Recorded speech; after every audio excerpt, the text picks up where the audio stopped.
Peace, peace, peace. Grand rising to all. Blessings, clarity.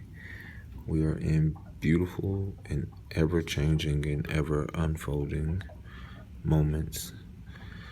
So I realized that this is part 2 to the follow-up of the inner child, the warrior, the goddess, the empress energy, which is the unveiling of the divine feminine.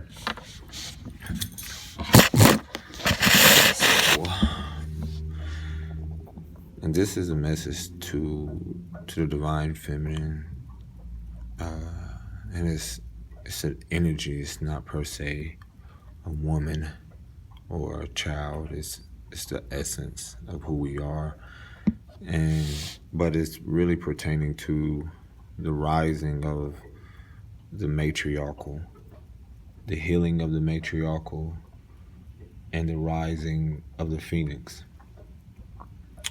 So it says, the unveiling of the divine feminine. This is what society, man, has feared most: the primordial waters, the darkness, the moon, rising of the phoenix from her own ashes. For in the chaos there is creation, like that of nature and Mother Gaia. Now she's returning to the essence of who she truly is. You're crying internally, and we can hear you. We can feel every tear in the silence, the pain, the frustration, built up anger, past life trauma, the deepest fears, knowing we await you to release. Together, cry out loud if you have to, in front of your kids, for what you keep within you. They will too hoard, and then it becomes baggage. So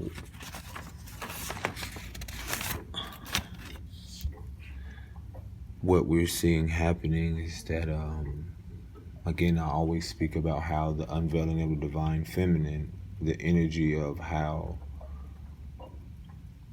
it's happening within us all, for us to acknowledge, whether it be good karma or dharma, or, however people perceive it. This is bringing forth a healing to humanity. And so the matriarchal is that of our ancestral lineages that have been looked over for eons and years. And so it says, like, the illusions of schools, the degrees, other expectations, relationships, abandonment issues with mothers, fathers, family members. We're asking you to release all of your burdens. You are as delicate and precious as a rose, blossoming for the world to see. The beauty of your petals, bruised, and all for you to choose not to give up and grow from the concrete. Fight off away all parasitic people, insects, storms that were sent to destroy you. Yet you still stand, reminding anyone that enters your life that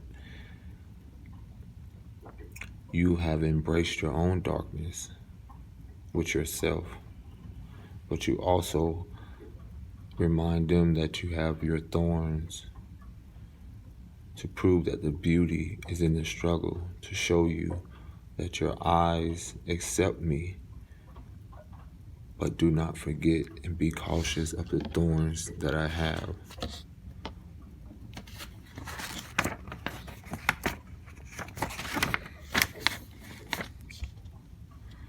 forever embrace the beauty, the beautiful phases and process it has taken to get here.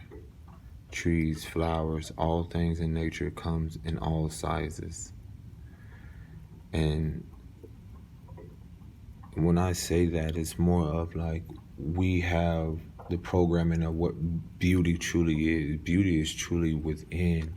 So whether a woman has, or anyone, especially our women, whether you have wrinkles, birthmarks, birth effects, whether you have one eye, whether you have, anything that is truly what makes you unique. And I'm here to let you know that truly what makes you who you truly are. And the beauty lies within and within your own darkness.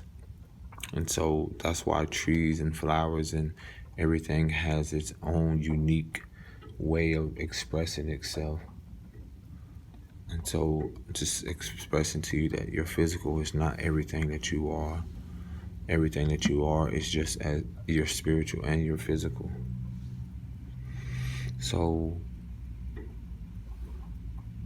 the thing is that who taught you that being always trying to be physical fit is always acceptable to all men? That doesn't value a pure heart. That isn't more valuable than a pure heart and pure intentions and being kind and being of service to others. That too matters.